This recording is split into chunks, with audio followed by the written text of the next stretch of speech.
Estamos começando mais um Monarch Talks, hoje é dia das mães, né? Então eu tô com a minha mãe aqui, tudo bom, mãe? Tudo bom, filho? Ela tinha inveja que eu chamei meu pai uma vez pra conversar e ela ficou me cobrando infinitamente até que eu chamasse ela. Então tá realizado aí. Isso. Não foi uma cobrança, eu só disse que eu estava disponível. Não foi, né? E aí, como que tá essa vida de mãe do Monark? Tá calma, Calma, tá tranquila. como que foi a época lá que eu fui cancelado pra você? Olha, a época que você foi cancelado foi. Assim. No dia foi difícil, porque eu não estava entendendo nada do que estava acontecendo. E aí, depois eu limitei lá, né, o meu Instagram. Fechou?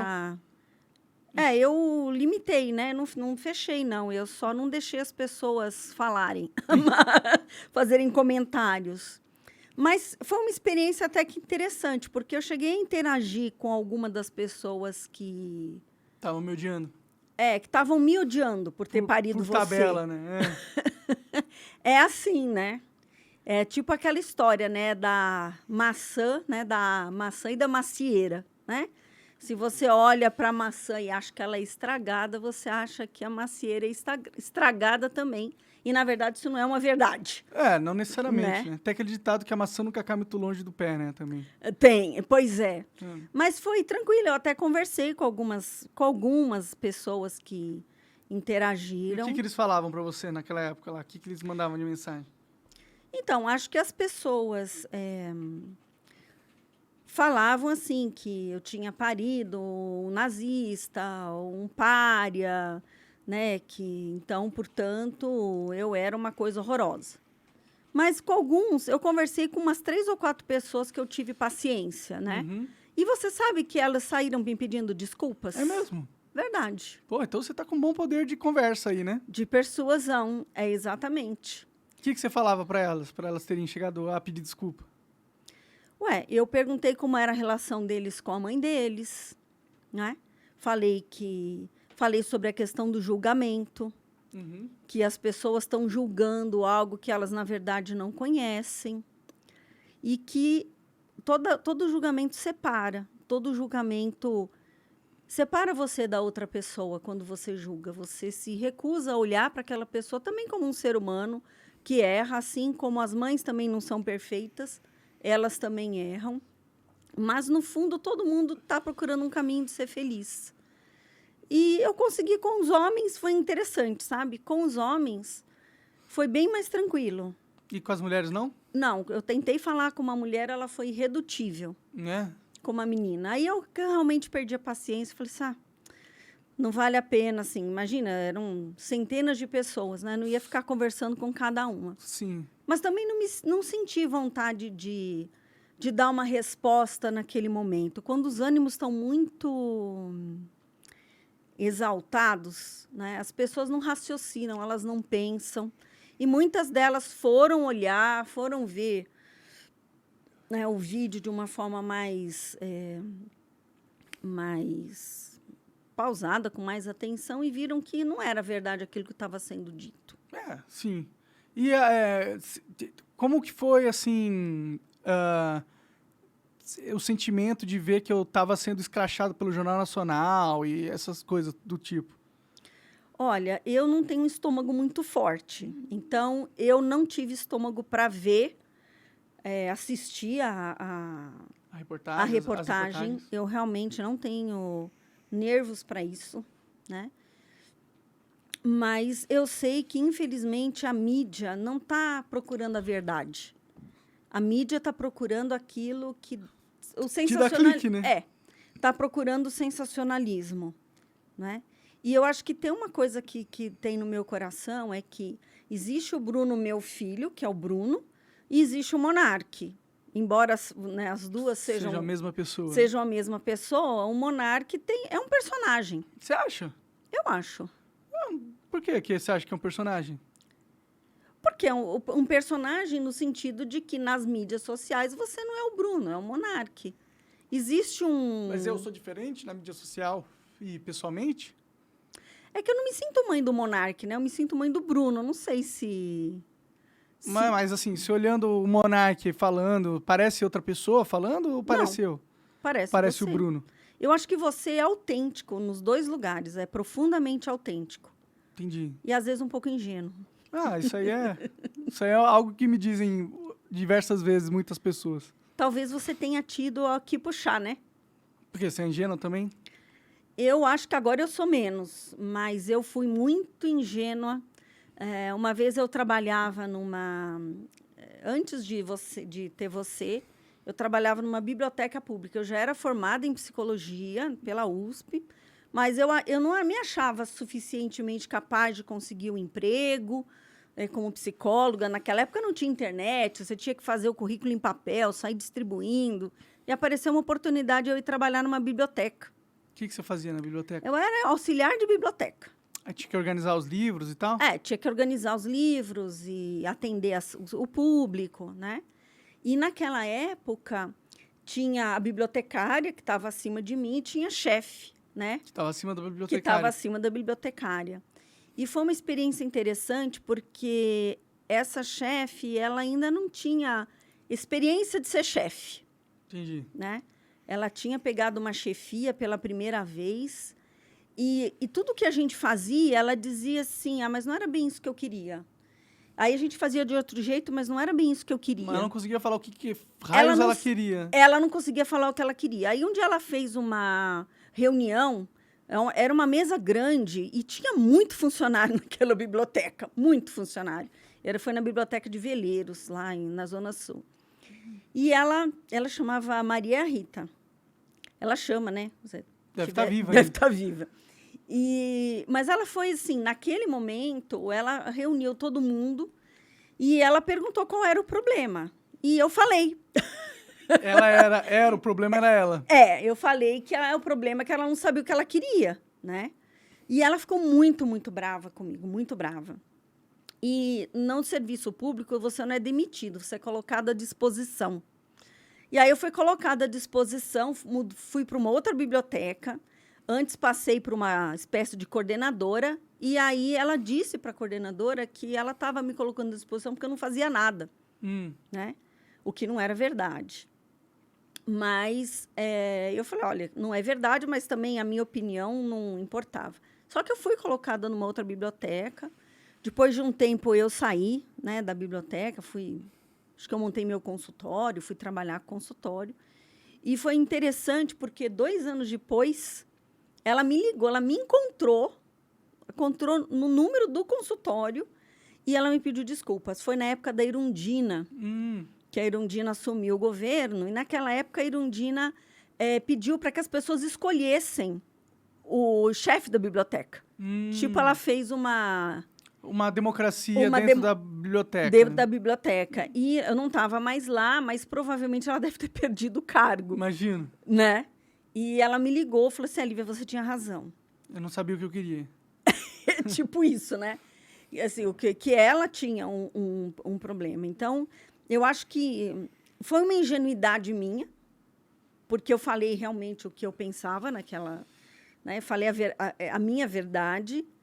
E isso fez com que eu fosse colocada para fora daquele serviço. Sim. Né? Mas não era uma mentira que eu tinha falado. Então, eu tive esse reconhecimento. Que é melhor não falar a verdade, às vezes. Não, eu tive o reconhecimento de que eu estava certa. Sim. Né? Mas eu passei por uma situação, assim, é uma humilhação, né? Você chegar numa coordenação e dizerem que você não faz nada. Né?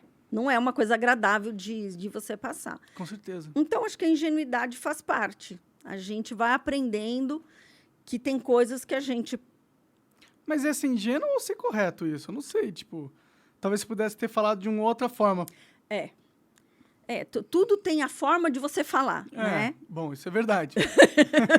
Né? E acho que é uma característica minha, e talvez sua também, né? Não sei... de ter uma comunicação muito direta.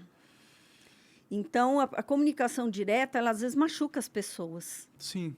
E te coloca em situações difíceis. Né? Agora, tem pessoas que naturalmente têm uma comunicação mais soft. Mais politicagem, né? mais política, que dá umas rodeadas. Então, a gente vai aprendendo com a vida A ser mais político? a ser mais político. Mas, assim, eu acho que tudo depende se você quer bancar aquilo ou não, sabe? Acho que a maturidade ensina que tem brigas ou guerras, se você quiser, né? Ou ideias que vale a pena você lutar. Você fala, não, por essa guerra eu vou comprar, essa briga eu vou entrar.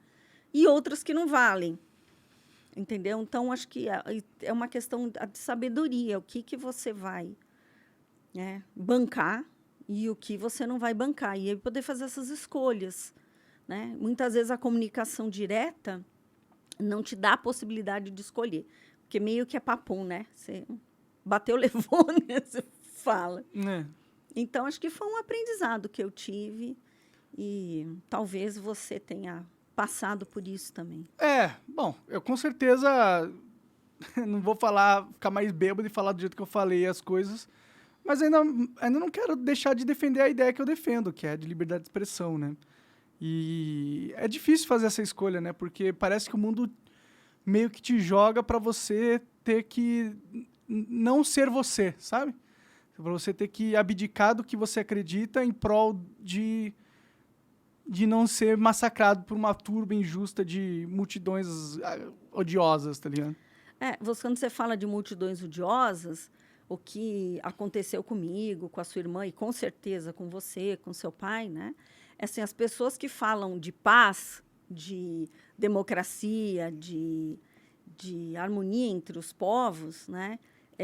Quando te ameaçam, dizendo, olha, eu vou matar toda a sua família, começando pelo seu filho, isso é uma incoerência. Total, né? Né? Porque se você está defendendo, você é contra uma ideia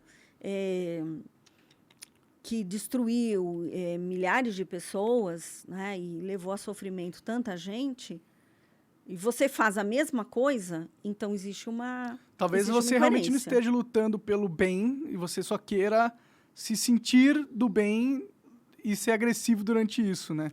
E fazer o mal se sentindo do bem, né? Essa é uma das características do cancelamento, né? As pessoas sentem que elas estão ajudando o bem maior, mas elas estão só, na real, sendo parte do problema, grande parte do problema, né? Exatamente, porque o problema é que ela coloca em outra pessoa, então o mártir, digamos assim, o protagonista daquela história, o mártir, né, o que acontece? Quando você acusa alguém, aquela pessoa de algoz se torna vítima. Bom, isso é verdade. Certo? Agora, quando você olha alguém e diz essa pessoa é um algoz, muitas vezes a gente está projetando as nossas sombras naquela pessoa. Então, oba, eu tenho uma sombra, eu tenho um lado Mal? perverso, mal, se você quiser chamar dessa maneira, eu tenho um lado sombra, algo que eu não reconheço em mim. Mas eu olho o outro e aí eu reconheço naquela outra pessoa e faço uma projeção daquilo. Sim. Então, acho que isso que é o que acontece. Agora, você perguntou, né, se expressão, liberdade, a expressão não é só expressão verbal. Não. Existem muitas formas de expressão. A arte, Sim. né, eu posso me expressar A artisticamente. forma como você se veste é uma expressão. A forma como você... o movimento, se você faz dança, você é uma expressão, uma forma de você se expressar. Sim. Como você se coloca no mundo é uma forma de você se expressar. Então, a liberdade de expressão, ela subentende uma aceitação. Eu aceito o outro.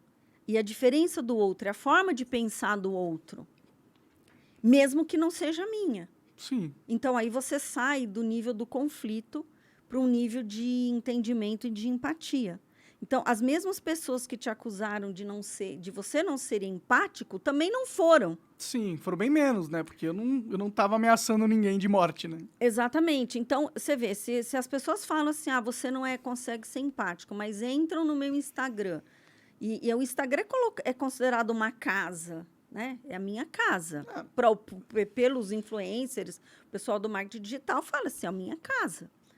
Então, se eu invado o seu lugar, o seu espaço, para te atacar, para te ameaçar, Onde está essa empatia que você está lutando tanto? Você está cobrando do outro algo que você faz ao contrário, né? É uma hipocrisia sem limite, né? A gente tá vivendo uma sociedade com hipocrisia bem grande, né?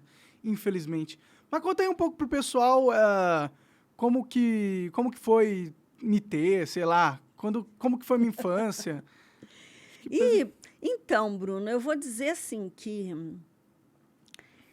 quando a gente vê na televisão a família Doriana, né, você imagina aquela vida totalmente estruturada, organizada, né, que você tem seu filho, você tem o seu sustento, e você tem tempo, você tem disponibilidade, e não é a realidade, né? Então, eu tive você com 25 anos.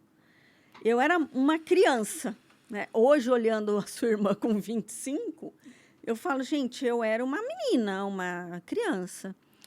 E eu e o seu pai não tínhamos uma vida financeira estável. E ele, quando você nasceu, você tinha 3 meses, ele falou assim, olha, eu vou tentar uma forma de ganhar mais dinheiro. E ele foi trabalhar com TI numa empresa do interior do Rio de Janeiro, na Aviação Progresso. Mas ele tinha um sonho de ser empresário. Na família sírio-libanesa, o ser empresário, ser o dono do próprio negócio é algo muito valorizado. Entendi. Né?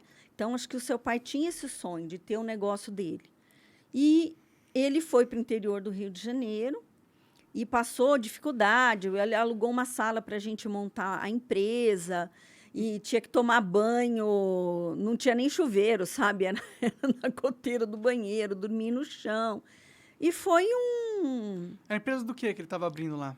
Ele abriu uma empresa de informática, de desenvolvimento de sistemas. Isso há 30 anos atrás, né? Na época que a informática era algo raro, assim, né? A informática era um feto ainda, não tinha nem nascido. Sim. Né? E aí, E ele foi para lá e falou, não, eu vou ficar 15 dias. Imagina, a ideia era informatizar uma empresa de ônibus em 15 dias, uma aviação. Uhum. Hoje eu sei que isso é uma loucura, mas na época eu não entendia nada de informática, né? E ele foi para o interior do Rio e aí ele vinha para São Paulo de uma vez por semana, de 15 em 15 dias, e eu estava sozinha com você. E, assim, era meio assim, não sei o que eu faço com essa criança, entendeu? Uhum. Porque é um bebê, é uma vida. E aí, eu lembro que um dia você começou a chorar. Quando eu cheguei no pediatra, você estava agasalhado demais. Entendi. Ele tirou a roupa e você parou de chorar. Então, são percalços que a mãe muito jovem passa.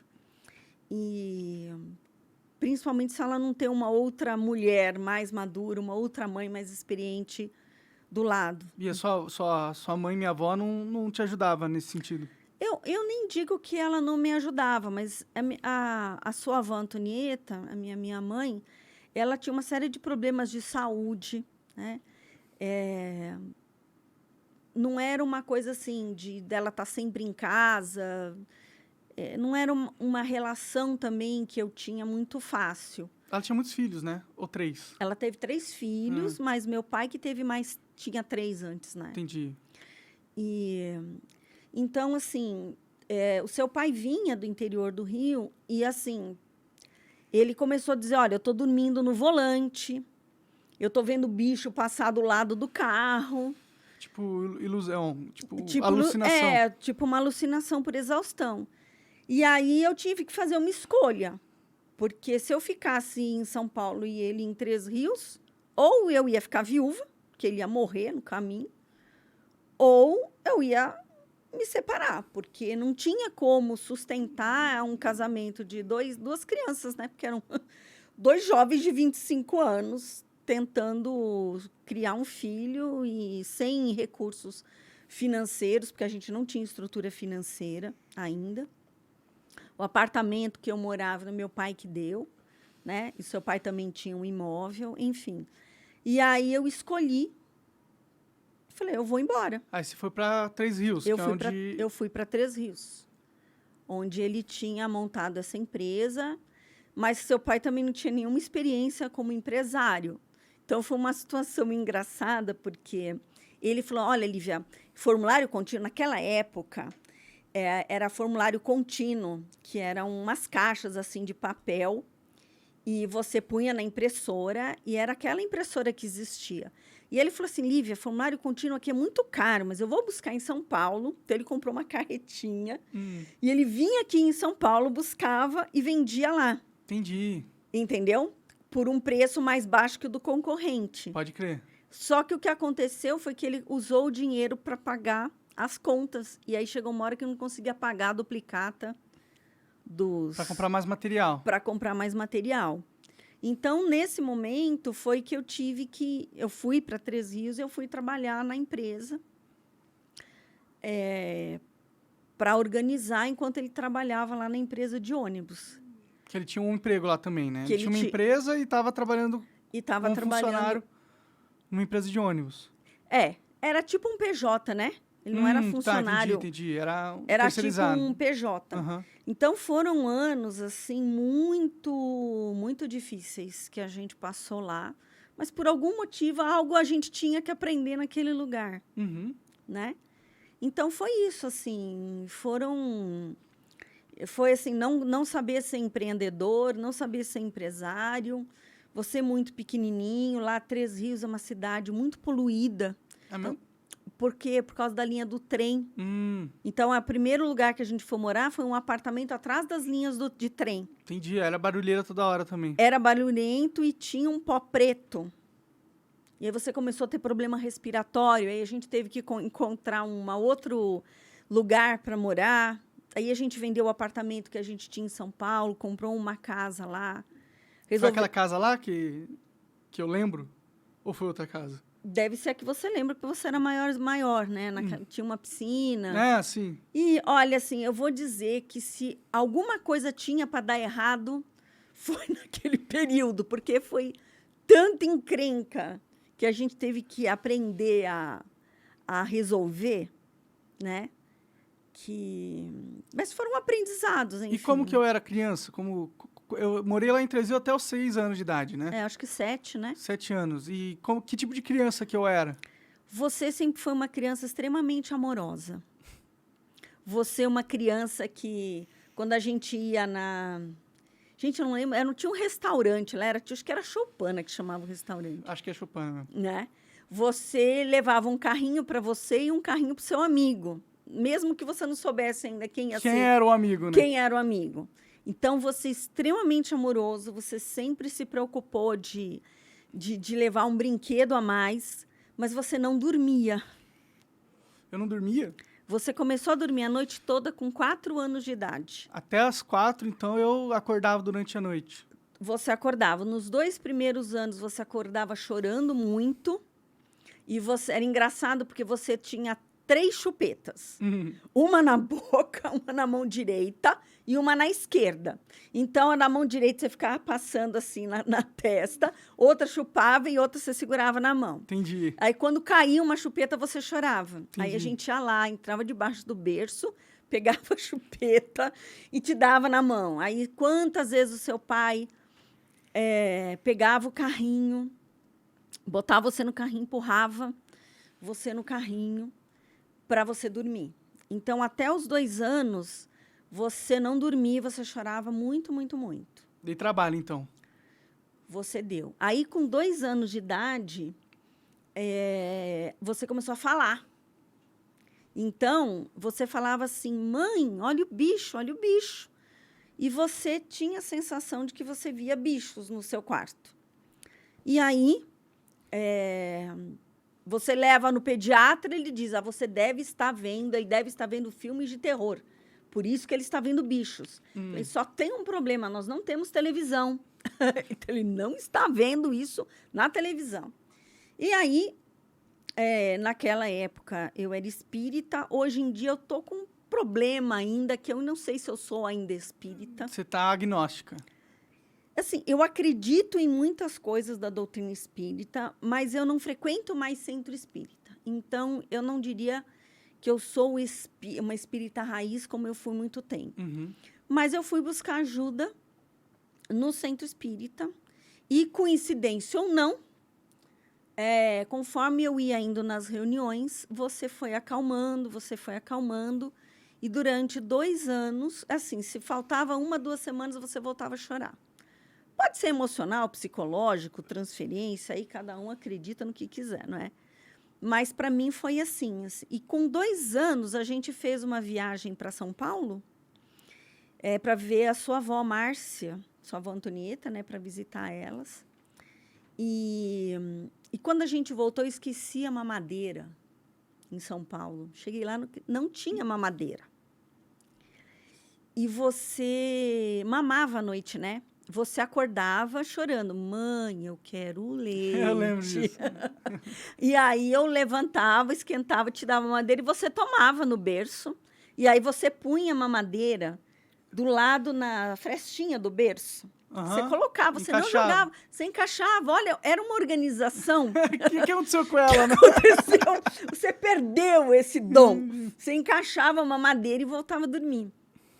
Mas com 4 anos a gente fez essa viagem e na volta eu falei, filho, esqueci a mamadeira em São Paulo, não tem mamadeira. E eu te dei o leite para beber no copo. Uhum. Eu fiz o leite, dei o leite no copo. Você nunca mais acordou. Por causa de ter aprendido a tomar o leite no corpo? Você sabia tomar leite no copo, mas depois daquela noite que eu não te dei a mamadeira, você pegou e não acordou nunca mais. Ah, que bom. Aí eu consegui dormir depois de 4 anos, uma bom. noite inteira. Né? Então, nesse aspecto, você deu trabalho só nesse aspecto. Entendi. E assim, você já era rebelde, né? Eu era? Isso, você nasceu rebelde. Tem esse desejo pela liberdade de expressão, veio de barriga. Uhum. Porque com 1 mês você não deixava eu cortar a sua unha, entendeu? Eu ia para cortar a unha e você tirava a mão. Entendi. Um dia eu briguei com você. Por causa que eu não deixava. Porque você com não- 1 ano de idade, 1 mês de idade. Com 1 mês. Você acredita? Ó, como eu era retardada. Gente do céu. Quando você olha para trás, você fala, mas você fez cada merda na vida. Mas eu fiquei nervosa aquele dia, porque eu não conseguia cortar sua unha. E aí você se arranhava, né? Porque a criança com a unha comprida se arranha, se machuca. Sim, sim. Então, acho que essa personalidade você trouxe desde criança, assim, uma personalidade de eu faço o que eu quero, na hora que eu quero, do jeito que eu quero. Isso, eu digo que você nasceu assim, entendeu? E aí, você colocaram eu numa escola, né? Eu lembro. Eu tinha... Quantos anos eu tinha quando vocês colocaram na Nossa Senhora de Fátima? É. E eu acho que devia ser com 2, 3 anos. E aí eu era tranquilo? Como que era na escola? Como que Você era a era escola? Eu não lembro de tranquila. muita coisa, pra ser sincero. Você sempre foi uma criança tranquila. Aí você fez um amiguinho que era o Tomás, Uhum, lembro dele. né? E, aliás, ele segue você. Um abraço aí, Tomás. E tem a tia Lídia também. A tia Lídia. E o Thiago, né? Só que o Thiago era um pouco mais velho que É verdade, você. verdade. O Thiago mora em São Paulo hoje. Legal. E aí eu acabei, por conta da sua amizade com o Tomás, eu acabei fazendo amizade com a Lídia. E nós somos amigas até hoje. Ela mora nos Estados Unidos, em Tulsa. Legal. E ela vai estar no Brasil agora, acho que nos próximos meses ela vai estar aqui. Aí vocês vão se reencontrar. E ela quer muito ver você, quem sabe a gente... Claro, traz ela aí, a gente mostra tudo aqui pra ela. Né? E ela gosta muito de você, ora muito por você. A Lídia é muito católica, assim, uma pessoa muito fervorosa. E ela lembra de você pequenininho, né? Então, eu acredito que essa criança, ela existe dentro da gente, né? A criança amorosa, a criança conectada. Mas a vida, infelizmente, não é aquela coisa doriana, né? Então, a gente vai passando por dificuldades e, em alguns momentos, os filhos... Desandam. Entram nas drogas. Eu ia dizer que se desconectam de alguma coisa de pai, de mãe, mas depois chega uma hora que encontra o caminho de volta. A gente sempre encontra. Pode crer. E foi com 7 anos, então, que a gente voltou para São Paulo, né?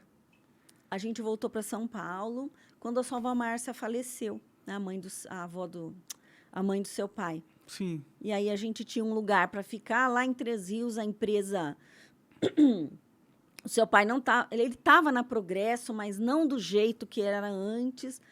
A Procid, que era empresa de nossa empresa, né, de informática, não estava mais dando resultado. E aí a gente escolheu voltar para São Paulo. Porque São Paulo é São Paulo, né? Até você voltou para São Paulo. Infelizmente aqui tem tudo, né? Aqui tem todas as oportunidades de negócio e pro podcast é importante, né? Tem mais acesso a convidados e tal. A pessoas, então. E aí a gente voltou para São Paulo e, assim, a gente voltou. A sua avó Antonieta, né? Minha mãe teve um AVC e ela ficou 1 ano, né, nesse estado semi-vegetativo. Foi piorando, ela tinha um problema no coração. A sua avó Márcia também tinha um problema no coração. Pois é, né? As duas. Eu fiz uns exames ali e eu tenho uns negócios no coração também, eu olhei. Então é bom cuidar. Parar de usar tanta droga, né? E assim, engraçado que o uso de drogas não é algo que a sua família, tanto de mãe, de pai, tinha problemas. Tenha. Mas você sabe o que eu acho, Bruno? Eu acho que esse você começou a usar drogas depois que você saiu de casa. Sim. Né? Por conta de companhias. E eu acho que, às vezes, a gente vai procurar nas drogas alguma coisa que a gente não... algo que a gente não está encontrando dentro da gente. É como se fosse um vazio que a gente tenta preencher. Mas esse vazio só pode ser preenchido pela gente, né? Num caminho de volta para essa casa interna. Pelo menos é o que eu, como psicóloga, ensino para os meus clientes, né? Eu sei que se, né, a gente não é psicóloga do filho, nunca vai ser. Não dá, é não difícil, dá né, certo. separar as emoções da parada racional de ser um psicólogo, né? Tanto que o psicólogo não pode tratar parente e tal, né? Tipo, tem essa regra aí no... Eticamente, não. Sim. Porque, justamente, se você não sabe separar, né?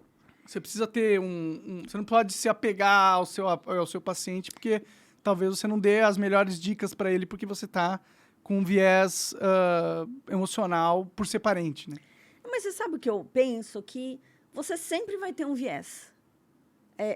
Existe na psicanálise uma ideia de neutralidade, né? Você tem que ser neutra, como se fosse uma prancha em branco, para que o seu cliente projete em você aquilo que ele quiser, o que ele necessitar projetar.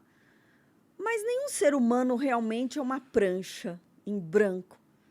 Não é, né? Não é o que a gente é. A gente é bem complexo e a gente tem várias pinturas, várias cores dentro do nosso jeito de ser, né? Mas buscar essa neutralidade a gente chama isso de presença terapêutica. Às vezes, muito mais importante do que aquilo que você fala para o paciente, de uma intervenção, de uma interpretação, o que importa para a cura é uma presença, é você estar lá totalmente presente. E, nesse sentido, sim, existe uma neutralidade. Mas você é a sua ferramenta de trabalho, suas experiências, o seu conhecimento.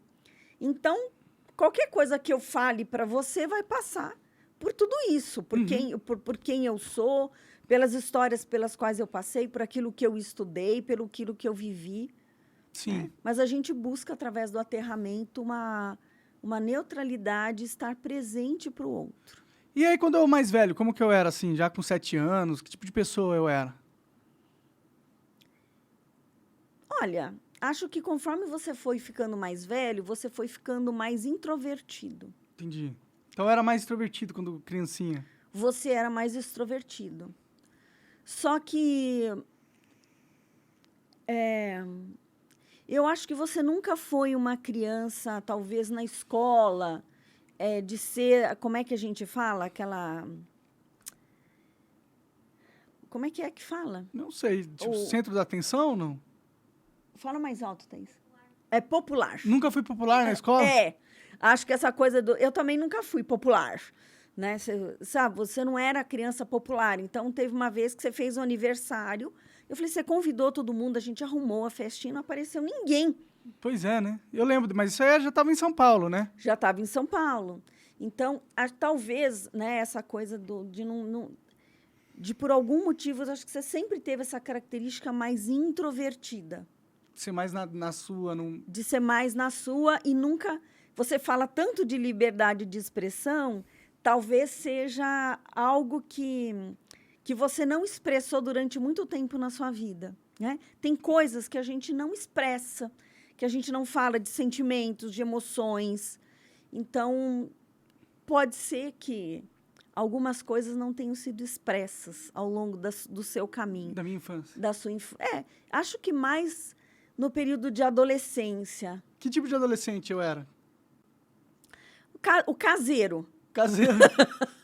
Eu nunca tive que buscar você em festa de madrugada. Teve uma festa, sim, mas... Mas era muito pouco. É, Você não era essa pessoa muito de sair, você era muito caseiro. ainda sou, né? Ainda é. Então, acho que teve essa coisa de, às vezes, calar e guardar coisas que ficam, né? Tudo que a gente guarda vai machucando a gente de alguma maneira, né? Você não tem a oportunidade de lidar, né, com essas paradas, né? E na escola eu era popular, né, quando eu era adolescente? Não, como que eu era? Eu acho que você não era da turma dos populares, não, viu? Suspeito. Teve problema comigo de briga, essas coisas? Não, a gente nunca teve problema de briga. As questões mais, eu acho que você deve ter um déficit de atenção. Isso é com certeza. Né? Só que eu levei você para fazer avaliação com psicopedagoga e naquela época não se tinha os recursos que tem hoje. Né? Hoje a gente tem recursos de avaliação, tem a neuropsicologia que avançou demais e você consegue diagnosticar um déficit de atenção, que normalmente se trata com medicação, né? Só que também a medicação um outro problema, Eu né? comecei a tomar um remédio lá, mas eu não quis tomar, né? Eu lembro que você me levou pra tomar... Era Ritalina aquilo? Que porra que era aquela? E não lembro. Mas eu te levei quando você era adolescente. Você teve uma época, Bruno, que você vestia tudo de preto, um moletom preto, e ainda você botava o capuz no rosto, como se você quisesse sumir lá dentro, entendeu? E acho que foi na época que eu levei na psicopedagoga, no psiquiatra, só que você já era adolescente. Quantos anos isso? Uns 13, 14? Mais ou menos, 15 anos. Só que mesmo a Ritalina hoje, para crianças com déficit de atenção, tem efeitos colaterais. Então, a Ritalina só funciona enquanto a criança toma. Muitas vezes a criança fica meio grogue.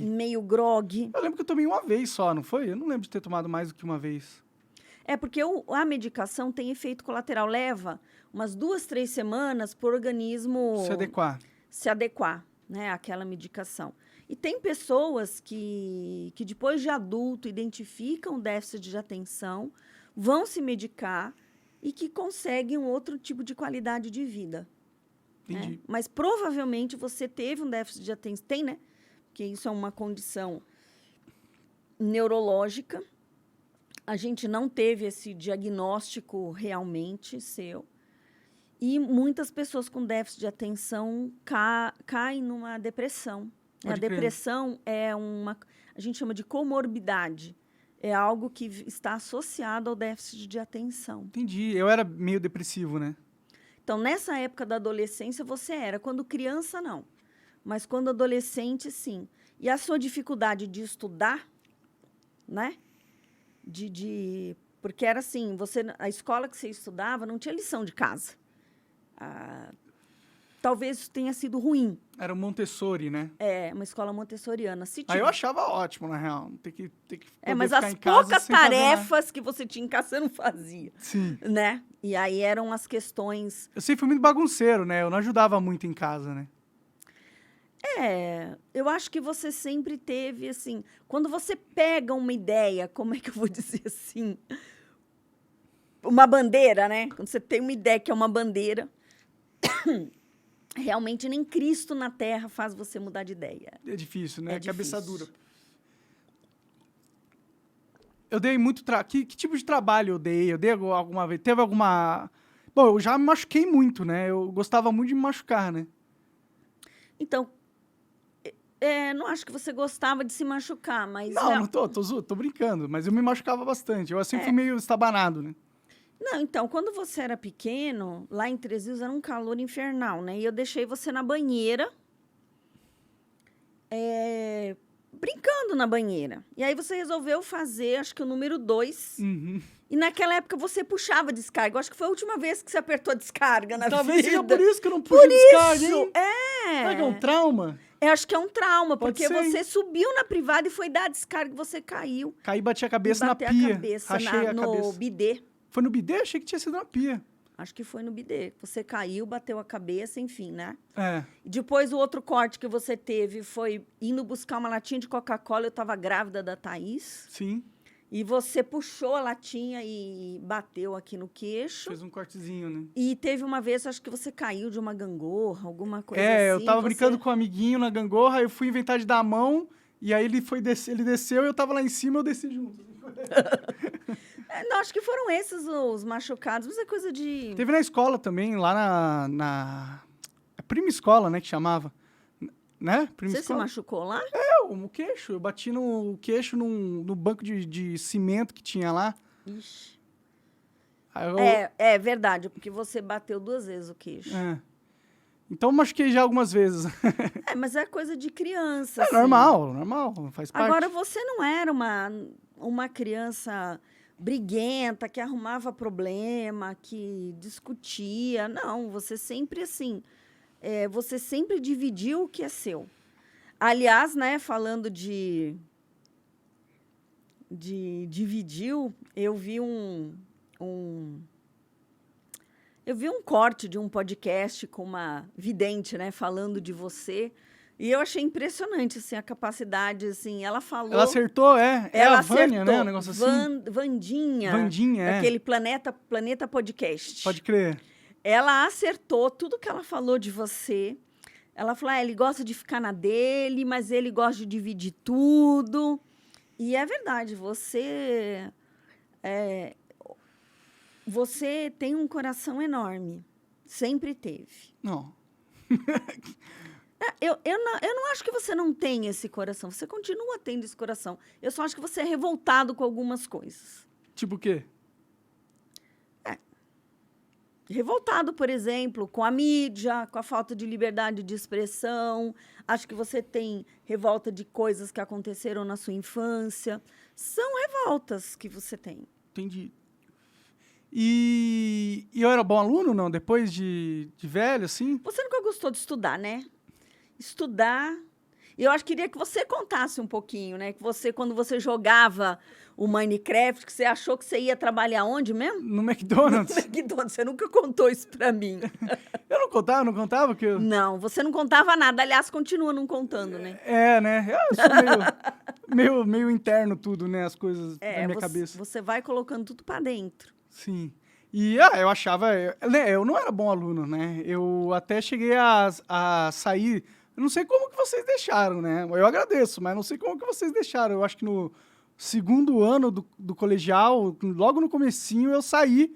Fiquei 1 ano sem ir na escola, né? Não rolou uma parada dessa? Como que foi eu falando isso pra vocês? E qual que foi? Que Então, na passava verdade, cabeça? o seu pai intercedeu por você, né? Ah, é?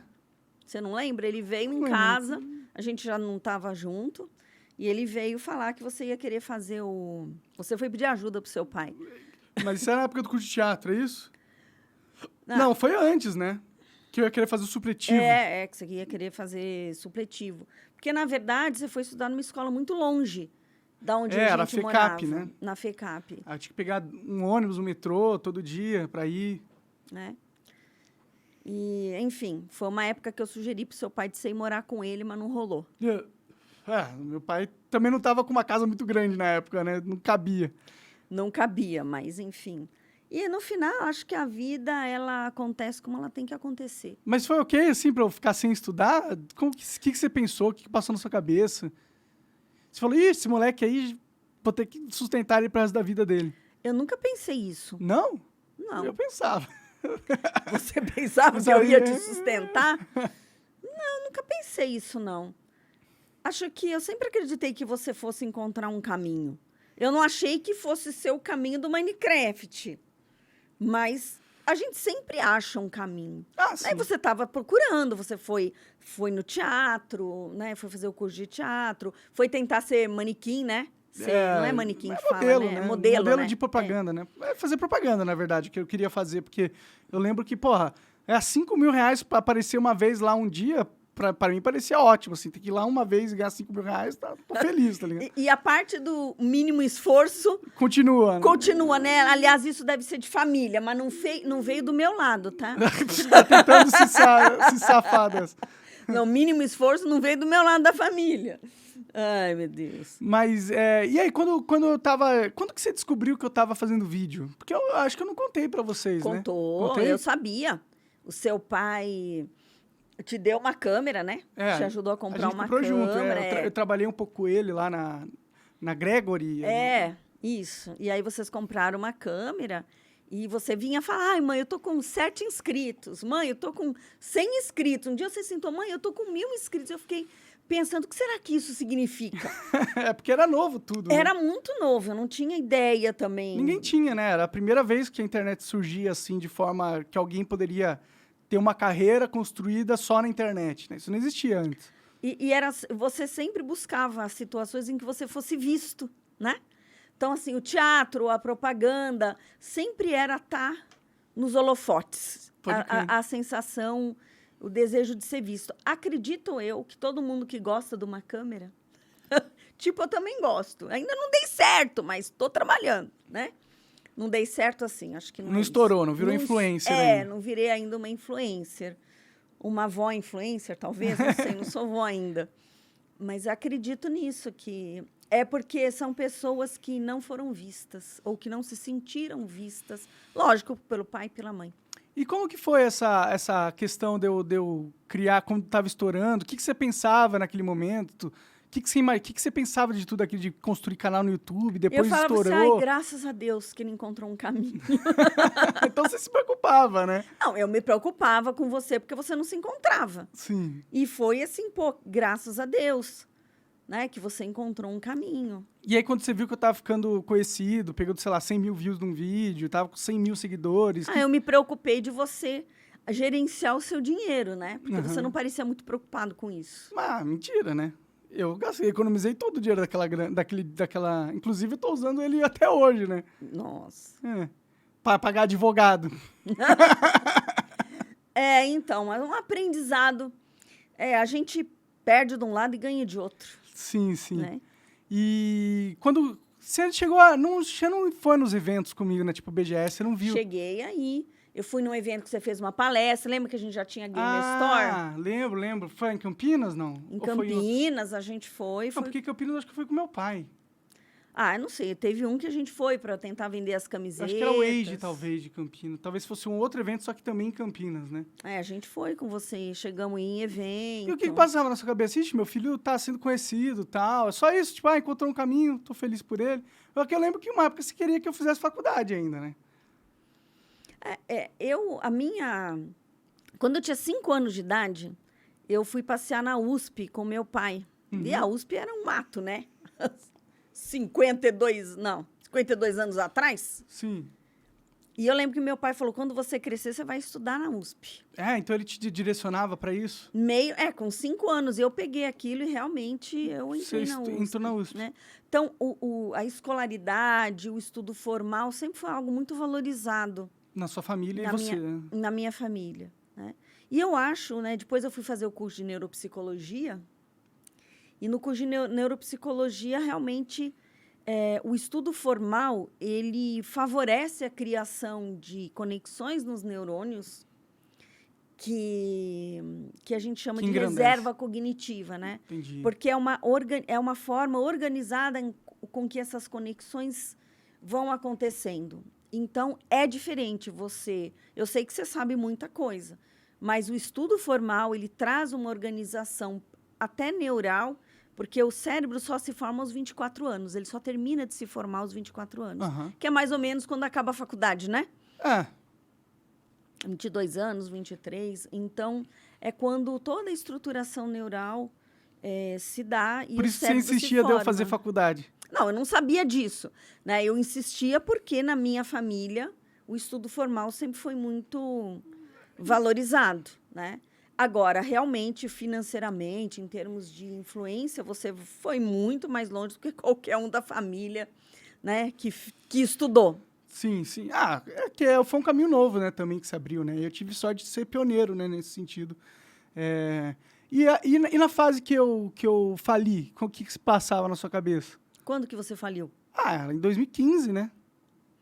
Então, naquela época, eu nunca me preocupei. Eu sempre pensei assim, um prato de comida eu sempre vou ter para dar. É, Eu sempre pensei assim. Então, eu realmente nunca me preocupei com a questão de você ter dinheiro, de você não ter. Eu acho que a maior preocupação de uma mãe, né, e hoje é Dia das Mães, é ter uma conexão saudável com os filhos. Acho que essa é a maior preocupação de uma mãe. e eu fiquei bem afastado naquela época de vocês, né? Do meu pai também, de todo mundo, na real, né? Porque eu tava em Curitiba, eu tava longe, né? E aí a gente só se via 2 vezes por ano, por aí, né? É, você não respondia mensagem. Bom, isso é até hoje, né? Melhorou um pouquinho, vai. Agora você atende o telefone. Quando depois que você saiu do Flow, tá mais fácil falar com você. Mas foi isso. Acho que tinha uma preocupação grande por ver que você estava num processo de depressão. A gente chegou a ir lá, né? Enquanto você estava com a primeira namorada, não. Mas quando você estava já com a segunda, eu fiquei bem preocupada. Por que você ficou preocupado? Porque a gente abriu a geladeira e viu o que tinha lá dentro, Tava né? tudo estragado. Um monte de comida estragada. Eu falei, Senhor Jesus, será que eu tô tão assim, né? Eu sou da época que a mulher cuidava, né? Do mínimo, né? Não tô dizendo que na minha geladeira nunca estrague nada.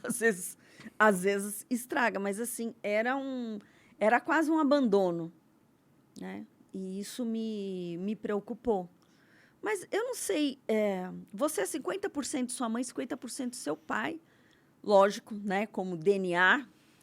E por algum motivo, que talvez seja por isso, né, de ser nosso filho, eu realmente acredito em você. Eu realmente acredito que se você falir, você vai levantar e dar a volta por cima. Aliás, os grandes empresários faliram várias vezes.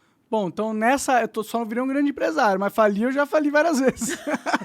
Então, agora é a hora de aprender com os erros, né? Porque a grande X da vida é eu erro, mas eu aprendo com aquilo que me levou. Acho que erro não existe, mas aquilo que me levou a não ter a qualidade de vida e ter a vida que eu quero.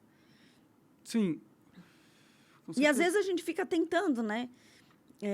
Eu fiquei 20 anos trabalhando numa empresa, fazendo 1,5 milhão de coisas, e eu não estou dizendo que eu era infeliz trabalhando nessa empresa, mas não era aquilo que fazia o meu coração Aquecer, né? aquecer. Te dava motivação pra acordar no dia seguinte e falar: eba, vou lá trabalhar, tô animada, tem tanta coisa pra resolver, que legal. Era assim, meu Deus, qual vai ser o e-mail hoje, né? Que eu vou receber com a bucha. Uhum. Qual vai ser a bucha do dia?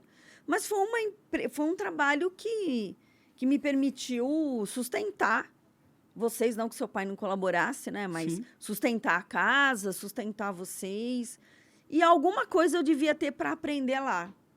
E eu fiquei 10 anos, dos 20, 10 anos tentando sair daquela empresa. E eu não encontrava um caminho. Então, às vezes, as pessoas acham que é fácil encontrar um caminho. Não é fácil. É difícil. Não, com certeza. Mas você conseguiu, né, recentemente, quer dizer, faz uns anos já, né? Faz quanto tempo que você saiu lá da Teste? Eu saí de lá, eu tinha uns 50 anos, 50. Eu sou muito ruim de data, né? Se você me perguntar data, eu sou um horror. Mas faz uns 6 anos que eu saí lá da empresa. Eu vou fazer 57. Faz uns 6 anos. Aí, o que tu foi fazer? Então, foi muito interessante porque eu já estava procurando sair da empresa há vários anos. E aí, numa época da minha vida, eu fui fazer uma formação em psicodrama, fiz uma pós-graduação em psicodrama, onde veio aquela coisa do teatro. E aí eu entendi que as verdadeiras mudanças e a cura só acontece via o corpo. E aí eu fui fazer psicodrama para ver se eu conseguia encontrar esse caminho, não só para mim, mas para as pessoas. Mas eu não consegui voltar para o consultório naquele momento. E aí eu fiquei mais um bom tempo na empresa, até que eu tive uma dor no pescoço muito forte, quase incapacitante. Assim, chegava às 5 horas da tarde, se eu não deitasse, eu morria. E eu não aguentava. E eu fui procurar um caminho para essa dor, porque você ia no ortopedista, ele falava assim, mas a sua coluna é um horror. Então, você ajuda muito, claro, né? Você ficou também muito tempo trabalhando, né, no computador, né? A coluna não é muito... Não agradece esse Não tipo agradece essa vida sedentária. É. E Até aí... me endireitei aqui depois desse negócio da coluna. Aqui. E aí, além Aí eu fui procurar tomar injeção, fazer fisioterapia, massagem, e a dor melhorava, mas não ia embora, melhorava, não ia embora, até que eu achei um site de uma terapeuta falando da terapia corporal. E aí eu falei, eu vou nessa mulher. E eu estava até viajando, estava em Natal, quando eu encontrei esse blog, né? Esse artigo no site. E liguei para a moça e ela era lá perto de casa, no Brooklyn, na Avenida Portugal. E eu falei, ainda facilitou que é perto. Ela falou, olha, tem lista de espera. Eu entrei na lista, né? Falei, vou entrar. Tava querendo mesmo se consultar com essa moça. Tava querendo resolver o problema da minha dor, né? Sim, Porque eu não tava aguentando mais. E tomava remédio, tramal. Olha, eu fiz de tudo e a dor não passava. E a primeira vez que eu deitei na maca, é um tratamento que vai tocando nos a gente chama de diafragmas, né, do corpo. E quando ela chegou aqui no coração, ela encostou, porque o toque é muito sutil nessa terapia. E eu tive, assim, foi um choro, mas era um choro, não era um chorinho, era assim... Era um choro de... tipo isso. Uhum. E eu levei um susto, porque eu falei, de onde veio isso, né? Esse choro. E aí eu falei assim, isso daqui vai me ajudar. Porque foi uma liberação, né? Era algo que estava lá guardado e conseguiu sair, né? E eu acreditei naquilo e comecei a me tratar e comecei a ver as mudanças que o meu corpo estava tendo. Meu corpo, meu comportamento, meu estado de espírito. Eu estava mais feliz, estava mais animada, estava conseguindo enfrentar as coisas com mais facilidade, embora eu tenha ido procurar para uma cura de uma dor física, não de questões emocionais. Só que eu fui vendo os resultados e eu falei assim, eu vou aprender a fazer isso daí. Eu vou ser terapeuta disso. E o meu raciocínio na época foi assim, bom, eu tenho 50 anos, né? Não vou ter aposentadoria, a minha aposentadoria vai ser de um salário mínimo, então eu tenho que fazer alguma coisa que eu possa fazer até bem velhinha, né? E nessa terapia você trabalha sentada, você não precisa ficar em pé. Entendi. Né? Não é massagem. Essa é crânio-sacral? Essa é a terapia crânio-sacral. E eu comecei a estudar terapia crânio-sacral e montei na sala de casa meu consultório. Montei lá a maca, o Lucas, né, o meu marido, ajudou. E a gente montou lá uma maca e eu comecei a atender na sala de casa.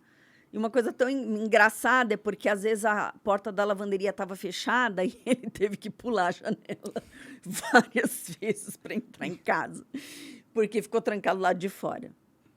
Então, eu fui fazer o curso, comecei a fazer os treinamentos, é um treinamento internacional, porque a terapia crânio-sacral foi desenvolvida por um médico osteopata, nos Estados Unidos. O que é osteopata? Não sei. Osteopata é o nosso fisioterapeuta. Entendi. Só que nos Estados Unidos é um doutor, não é como aqui um fisioterapeuta, é um doutor em osteopatia. A osteopatia cuida da questão dos músculos, dos ossos, das fáscias e vai organizando o corpo, né? E ele desenvolveu essa terapia a partir de um momento em que ele descobriu que a medula, né, que passa na nossa coluna, ela tinha um movimento. Ele foi fazer uma cirurgia e ele descobriu que a medula se mexia. Então, todo o trabalho dele foi avaliado na Universidade de Michigan. Não é uma técnica, é uma técnica manual, não é uma técnica holística, energética, né? Embora tenha a parte energética também. E aí eu fui estudar a terapia crânio-sacral, comecei a fazer os cursos, comecei a atender, abri uma clínica social. Naquela época você não estava mais em casa, né? Essa época que eu tinha ido para Curitiba, Você tinha ido para Curitiba. E eu fiz uns panfletinhos e coloquei na padaria. Na padaria? E aí, deu certo isso aí? Deu certo. Eu abri a clínica, eu cobrava R$ 50 a consulta. E aí o pessoal começou a vir. E eu comecei a atender com a crânio sacral. Isso você já tinha saído da teste? Não, eu estava na teste. Ainda, entendi. Eu ainda estava na teste. Então, só que eu trabalhava meio período. Aham. E no outro meio período, eu comecei a atender, eu comecei a ter resultados. Então, pessoas que tinham muita dor na lombar, que também tinham feito de tudo, a terapia tinha resolvido, né? Pessoas que estavam em crise, se casavam, separavam. Eu comecei a brincar, falava, você não me separa, pelo menos... Espera, né? Calma. Deixa eu resolver aqui a Vamos musculatura um pouquinho. primeiro. Porque o povo sai mudando, entendeu? Eu falei, calma, vai devagar. E eu comecei a atender.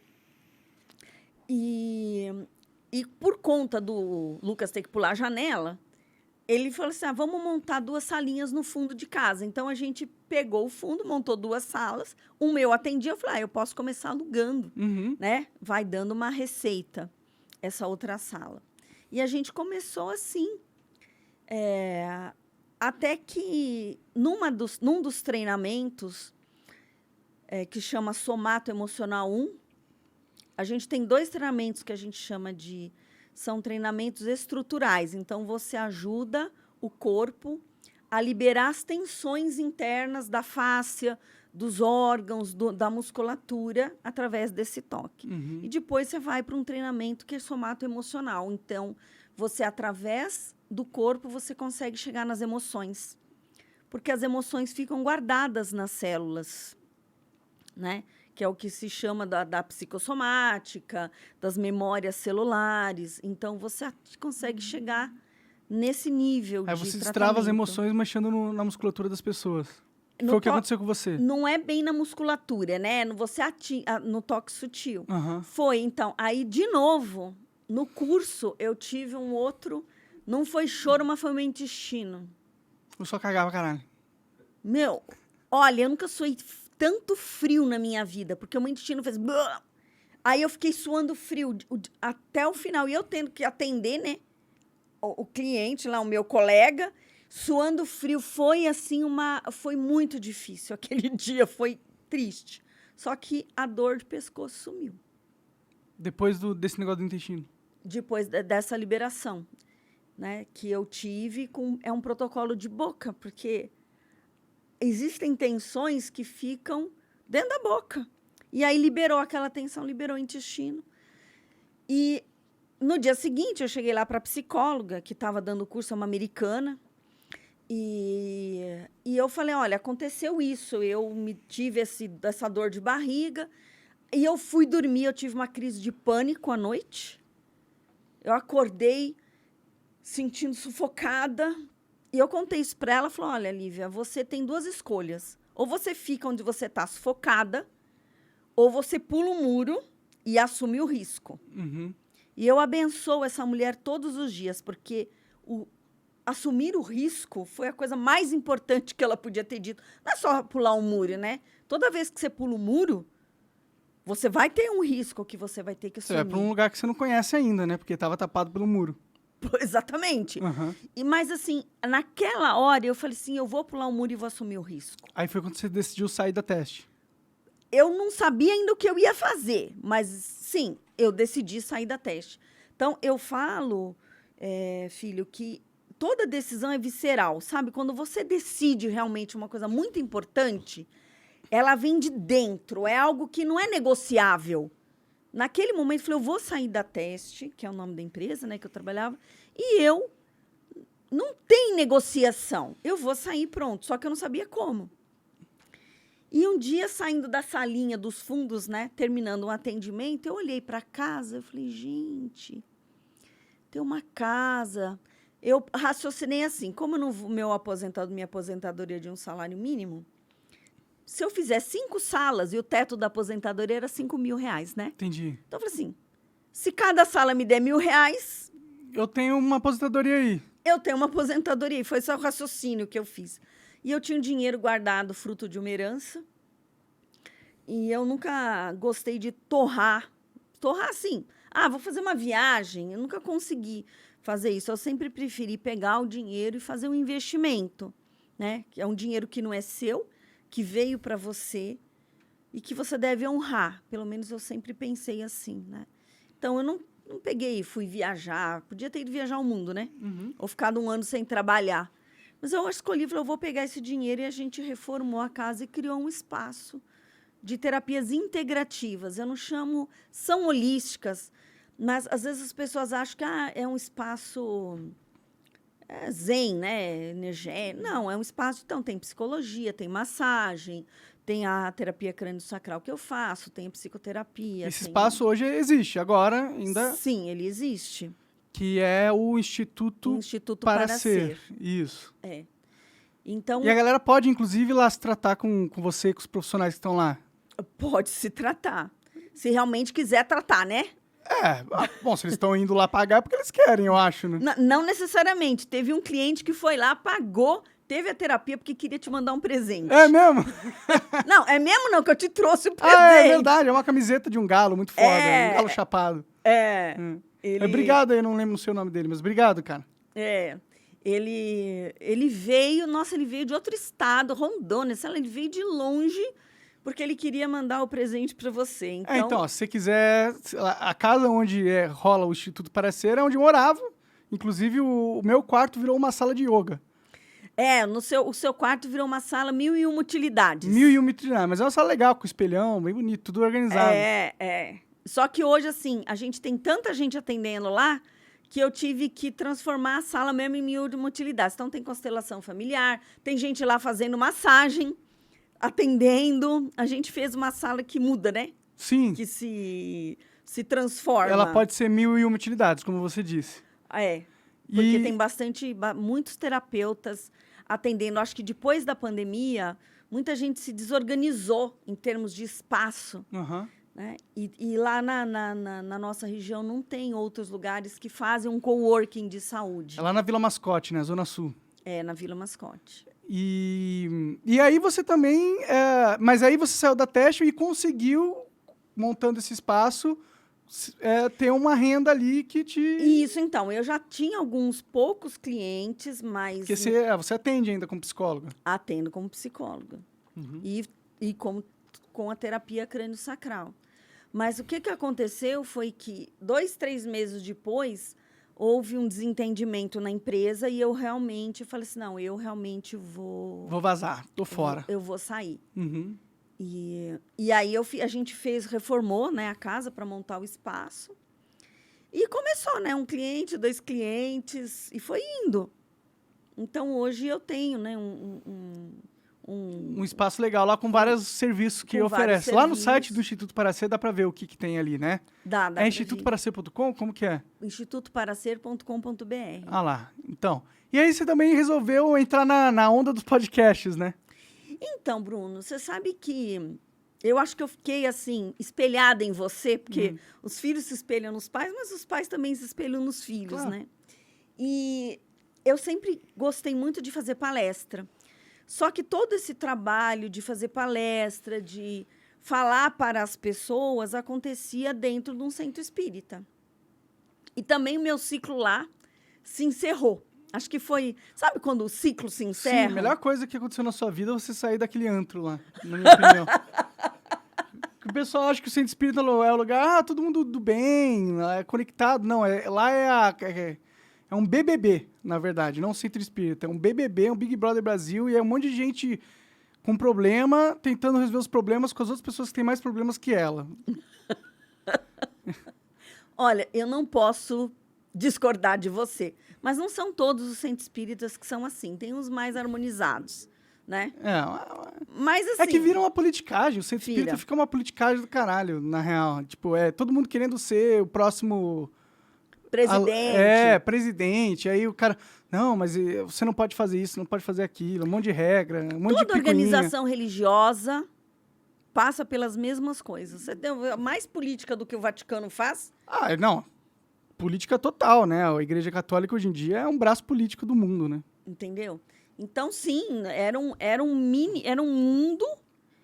E hoje eu entendo que eu fui para lá numa lealdade ao meu pai, né? Que era o presidente do centro. Que era o presidente do centro. E E ele não me apoiou que eu quis ser presidente, ele não me apoiou. Ele disse, Lívia, isso daqui é um ninho de cobras. A melhor coisa que ele fez é não ter te apoiado, porque senão você estava lá até hoje e aí você estava maluca. E eu levei uma, como é que fala? Uma surra de votos. Eu perdi, assim, assustadoramente. E acho que eu briguei um pouco com a espiritualidade, sabe? Nesse momento, houve uma certa mágoa. É que ali não era um lugar para você tratar a sua espiritualidade. Era um negócio que você gostava daquele... Você gostava da politicagem que te colava lá dentro. E aquilo meio que era a sua família. Não família, mas tipo, é um ciclo de amigos que você tinha lá, sabe? Acho que eu concordo com você em parte. Acho que, sim, eu gostava da coisa da... Não era da politicagem. Eu gostava de organizar aquilo de uma forma como eu acreditava. É como se você tivesse uma massa de um bolo que você fala, olha, eu posso pôr esse bolo numa forma de coração, numa forma redonda, numa quadrada. Eu acho que tinha um negócio de gerenciamento ali que você gostava. Era uma coisa de gerenciamento. O único problema é que eu resolvi mudar a receita do bolo. E aí os clientes não gostaram. Aí o outro lado não gostou muito, né, da receita. Por uma crença minha de que você tem que estudar qualquer coisa que você queira, né? Não só espiritismo. Você pode estudar marketing digital, você pode estudar psicologia, neuropsicologia, qualquer coisa. Mas não adianta só você estudar. Você tem que fazer alguma coisa, você tem que executar, tem que transformar o seu conhecimento em algo a favor das pessoas. E tinha aquela coisa, não, você tem que ficar estudando eternamente. E acho que quando eu criei um Instituto para Ser, foi um pouco com esse olhar, não de ser um centro espírita, mas de ser um lugar onde ninguém fosse destruir aquilo que eu criasse. Sabe? Porque eu cansei. Você cria um trabalho... Que não é seu, né? Não é no seu local, não é seu, não é só você que decide, né? E aí você vai lá e alguém muda a diretoria, destrói tudo. Eu falei, eu cansei. Sabe? Eu falei, não quero mais isso para mim. E o Instituto é um lugar de cura, é um ambiente de cura, onde as pessoas vão e as pessoas sentem e falam, nossa, aqui tem uma paz. E é como... É um local bem bonito lá. Vocês fizeram um bom trabalho em arborizar tudo. Tem um pé de uva lá que cresce as uvas, tem um monte de planta. O jardim é mérito do Lucas, Sim, né? mas ficou legal, ficou bem legal. Ficou legal. Então, a casa tá bem mais legal de quando eu morava lá, né? Esperaram eu sair para organizar a casa. Não, que você não quis ajudar a reformar, pode parar. Como não quis ajudar a reformar? Eu pedi uma vez para você me ajudar, falei, me ajuda a pintar a casa, vou ser negativo. Ah, não, mas eu ajudei de outras formas, né? Ajudou de outras formas. Eu tô dizendo assim, quando a casa a gente morava lá... Eu só não lá... ajudava com esforço físico, agora se quiser dinheiro, eu dou. Não, mas você ajudou, você é um sócio investidor do Instituto para Ser. Sim, eu comprei uma banheira. Você comprou mais do que uma banheira, né? Você montou um mini spa.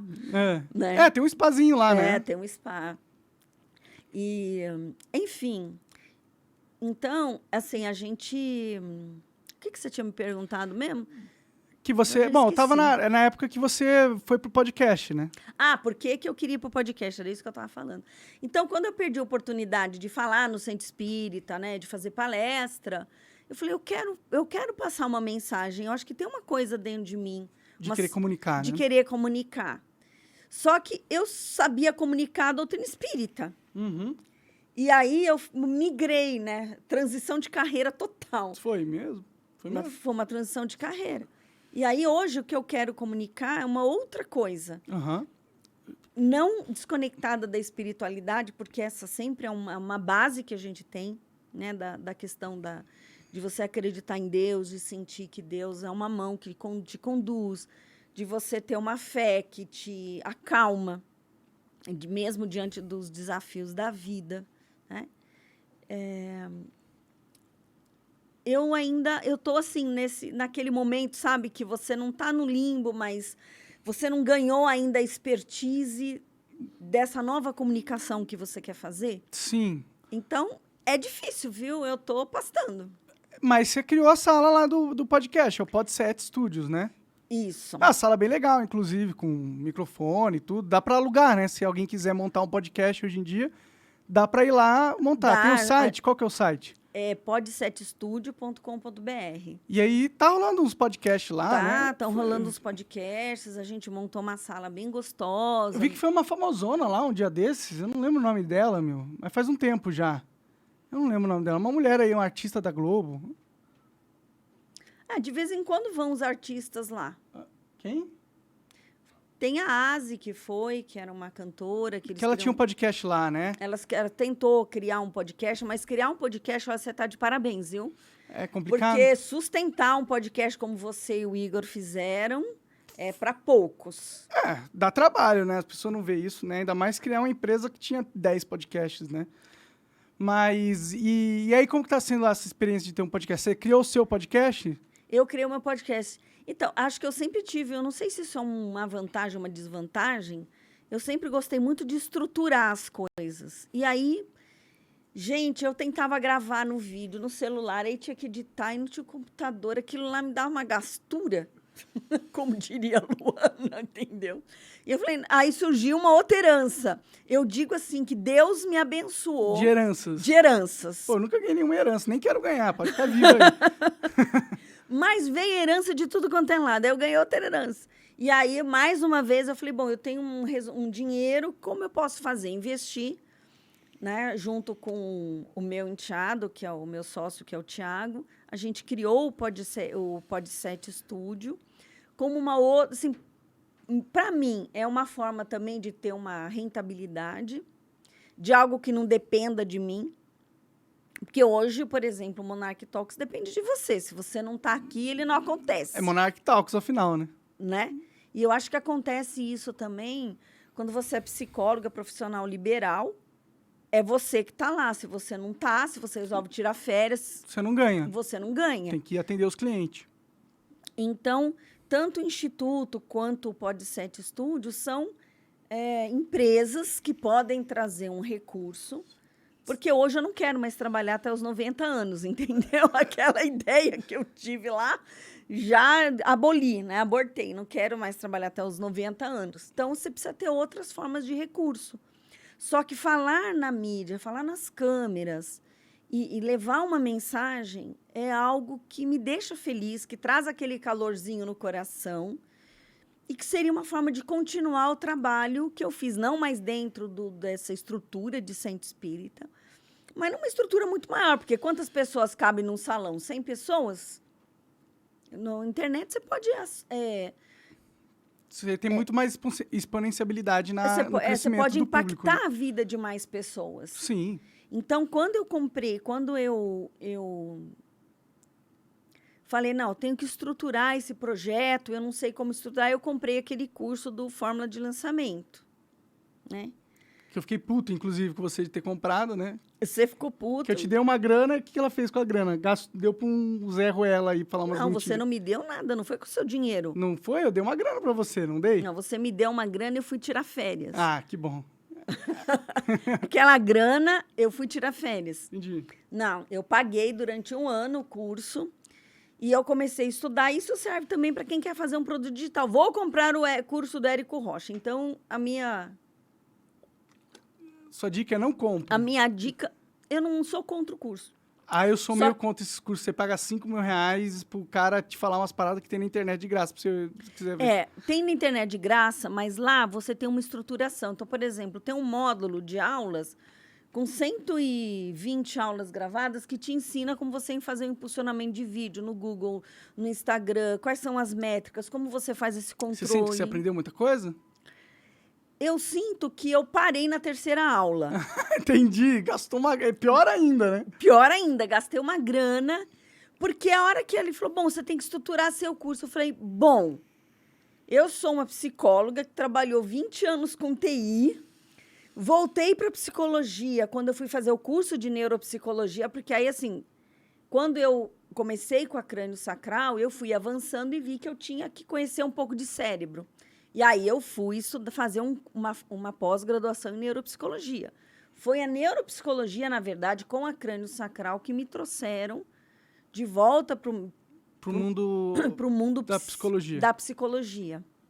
Mas é um mundo que eu não vim só com a parte de estudo, eu vim com toda a minha bagagem de experiência de vida, Sim. que faz toda a diferença. Claro. Você entendeu? Você Sim. pode ser uma psicóloga de 25 anos, 30, com 500 pós-graduação, mas não dá para você comparar com uma pessoa que passou uma vida... Que viveu, né? Que viveu. Você tem muito... Você vê uma pessoa falando de uma dor dela... Se você não passou por aquela dor, você passou perto. Entendeu? Então, é uma outra possibilidade que você tem de empatia. Você realmente conseguiu, você vivenciou aquilo lá. Uhum. Né? Então, essa minha vontade mesmo de levar uma mensagem para o mundo, eu falei, bom, tudo bem, mas eu tenho que montar um curso, né? E aí eu falei, vou fazer curso de quê? E aí eu parei o curso. De quê? Não encontrou. Não, aí eu levei 1 ano para estruturar esse trabalho. O curso ainda não saiu, porque eu continuo sendo psicóloga, que é o que paga os meus boletos. Uhum. E um curso, um produto digital, uma empresa, que você tem que ter dedicação full. Uhum. Não é assim, de vez em quando eu vou, faço um vídeo e está tudo certo. Não funciona assim. Você tem que se dedicar, você tem que pensar na estrutura de posts, você tem que aparecer, ficar fazendo stories, que eu acho um saco. Né? Eu também não gosto. Tô tentando aí fazer uns stories, mas é meio chato, né? Falo, mostrar... Minha vida já é chata, agora tem que tornar minha vida chata interessante pros outros. É difícil isso, né? É complicado. É complicado. A minha vida, eu não digo que ela é chata, mas ela é monótona, porque eu recebo o cliente, atendo, eu não posso ficar gravando o meu atendimento, Sim. certo? A pessoa sai, eu não vou ficar tirando selfie com o cliente, que não faz o mínimo sentido. Nem ficar falando do que você falou com ele na coisa que você não pode, né? Porque eu não por posso, ética profissional. Exatamente. Então, tem gente que consegue, né? Faz uns videozinhos, faz uns reels, umas dancinhas, não é a minha... Não é a minha praia, definitivamente. Não, dancinha do TikTok, né? Não dá. Mas não que eu não gosto de dançar, entendeu? Só que... Mas ficar fazendo as dancinhas da moda lá... Por que você quer ver essa porra? Eu não sei porque as pessoas querem ver tanta dancinha, assim. Porque é o tal do entretenimento, né? Nossa, mas que entretenimento de qualidade, né? Se bem que eu não posso reclamar nada, eu abro o Instagram e fico vendo vídeo de gato sendo idiota. Porque descansa, né? Você não tá pensando, que bonitinho o gatinho ali, tal, só isso, entendeu? Às vezes é bom, né? Às vezes a gente precisa disso, realmente. Tem gente que vê coisa de podóloga, outros que vê chinês espremendo coisa. espinha. Nossa, eu acho nojento, mas confesso que quando tem uma espinha muito grande, eu fico vendo. Cravo é melhor, que é menos nojento. Quer dizer, é nojento pra caralho, mas é mais satisfatório, eu acho. Não, eu gosto mais do podólogo, entendeu? O podólogo faz o quê? O podólogo tira unha encravada, unha né? encravada. Então, tem assim, tem uma podóloga maravilhosa que ela pega o... Agora, Nathalie é o nome dela. Ela tem uma habilidade com o bisturi, que ela pega o bisturi e vai cortando a unha da pessoa, e ela tira, assim, aquilo inteiro. Só que não filma o rosto da pessoa, mas aí imagina a pessoa... Dá uma sensação de alívio, né? Você sente alívio pela pessoa, né? Mas é só os dela que eu gosto de assistir, porque tem uns outros que pegam uns aparelhos grossos e fica na unha da pessoa. Eu falei, Jesus, eu não queria estar nesse pé. Entendi. Aí não é satisfatório, Aí né? não é satisfatório, não é legal. Então, assim, eu acho que tem que ser uma coisa bacana para você.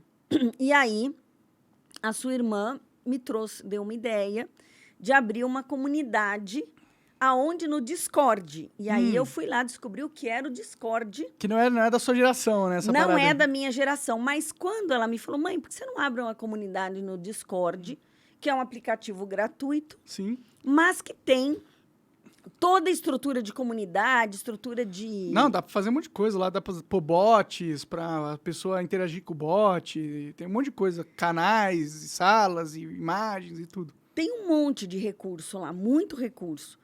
E aí eu gostei, sabe, deu calorzinho no coração. Uhum. Então, antes de criar, né, que ficou a comunidade das Mulheres Fênix, eu entrei lá e coloquei mulheres. E apareceu uma comunidade de mulheres chamada Mulheres em Dados. E eu entrei na comunidade e vi que tinham 2.600 mulheres. É uma comunidade de pessoas super engajadas, só de mulheres. Uhum. E elas trabalham com com análise de dados, então tem estudo de livros, eles estudam storytelling em dados, como que você conta histórias com dados, é hiper, mega interessante. Eu falei, bom, tudo bem que são mulheres de tecnologia, mas se eles conseguiram, Por que não, né? Eu tentar. por que não eu tentar? E aí você criou esse grupo no Discord, que é Mulheres Fênix. Por que Mulheres Fênix? Que elas Por que mulheres... renascem? Então, porque uma vez uma amiga minha chegou para mim e falou, Lívia, você é uma fênix, porque você renasce das cinzas. Então, assim, quando todo mundo pensa que você também é uma fênix, né? Você também ganhou essa coisa de renascer das cinzas. Ela falou assim, e era uma pessoa do centro espírita, ela falou, Lívia, você renasce das cinzas. Porque eu acho que todo mundo do centro, quando achava que eu tinha sumido, para sempre eu voltava. Eu voltei. E essa coisa da fênix sempre foi uma coisa que ficou muito forte. E eu acho que uma das coisas que eu aprendi na vida é que você tem que encerrar ciclos e que você realmente renasce. Só que você nunca renasce do mesmo ponto que você terminou. Então, assim, você saiu do flow e você renasceu no Monarch Talks, mas você não começou do zero. Não, realmente não. Eu já tinha todo um expertise. Exatamente. Essa mesa eu peguei deles. Era sua também, né? É, sim. Então, é um pouco isso. E quando eu fui estudar o mito da Fênix, eu descobri uma coisa super bacana. Que no mito a Fênix é uma ave sagrada, né? Que ela voa por 500 anos. Quando ela resolve, ela sabe que chegou o fim da vida dela, ela faz um ninho, que é um ninho de fênix. Então, ela vai procurar elementos sagrados, monta o ninho, aí ela senta no ninho, chora, faz um canto triste, né? E pega fogo. E aí ela se auto-incendeia. Uhum. E a nova fênix, que renasce das cinzas, coloca os restos mortais daquela fênix num ovo e leva para Hélios, que é em homenagem para um templo, né? Em homenagem ao deus Sol. Aquela fênix, aqueles restos mortais, e recomeça uma jornada. E eu percebi que na minha vida eu tive fases em que eu taquei fogo e caí no abismo.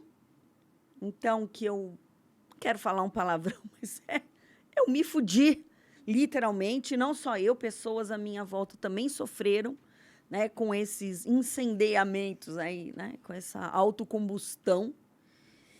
E teve momentos em que eu taquei fogo e não caí no abismo. Então,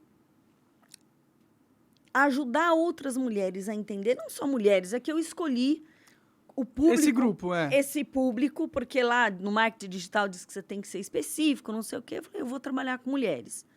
Então, a mulher, ela pode colocar fogo num casamento, num emprego, numa carreira, né? Num lugar onde ela mora, mudar de lugar. São as mudanças. Às vezes, uma mulher, por exemplo, que perde a saúde, né? Que descobre uma doença.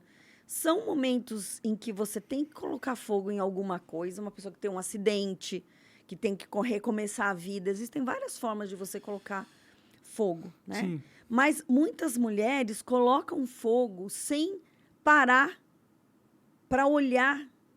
Não conseguem perceber o que vai acontecer com elas se elas fizerem aquilo. Então, elas não fazem uma análise de riscos, que isso é bem projeto que eu fazia na teste, né? Elas não fazem uma análise de risco, elas não têm uma rede de apoio, elas não sabem para onde que elas vão, elas não são conscientes dos próprios recursos, elas não sabem quem elas são, e aí elas tomam uma decisão. Eu tenho, inclusive, uma conhecida que participou de uma palestra minha, saiu de lá e resolveu se separar. Falei assim, eu cansei, vou me separar. E se fudeu. E se fudeu. Porque ela era sócia lá do marido na empresa, e o marido tirou todos os recursos financeiros dela, e ela quase passou fome com a filha. Então, é esse tipo de tacar fogo, entendeu? Sim. Ai, mas eu nunca imaginei. Então, eu não sei, eu acho que o homem também, a gente falou de ingenuidade hoje, né? O homem também tem uma ingenuidade, a mulher, que é uma confiança. Não, ele jamais fará isso comigo. Não, ele vai fazer isso com você se ele puder. Uhum. Não estou dizendo que é com todos os homens ou com todas as mulheres, porque os homens também passam por isso, Sim. né? Tem mulher que tira até as calças do homem, né? Acontece das duas formas. Uhum. Mas a questão é, se você vai fazer uma transição na sua vida, qualquer uma que seja, você pode fazer essa transição de uma forma estruturada, com um projeto, né, olhando para essas questões, ou você pode fazer uma transição, taca fogo em tudo e foda-se. Que não é muito inteligente, né? Não é muito inteligente. E aí, nesse grupo, você ajuda as pessoas a tacarem fogo do jeito certo. É tipo isso. É isso que eu quero fazer, ajudar as mulheres. Gente, olha, tá vendo? Eu tanto tempo pensando numa promessa pro meu curso, em 5 minutos você resolveu, né? Então, Eu ajudo mulheres a tacarem fogo do jeito certo. fazer um incêndio planejado, né? Um incêndio controlado. Entendi.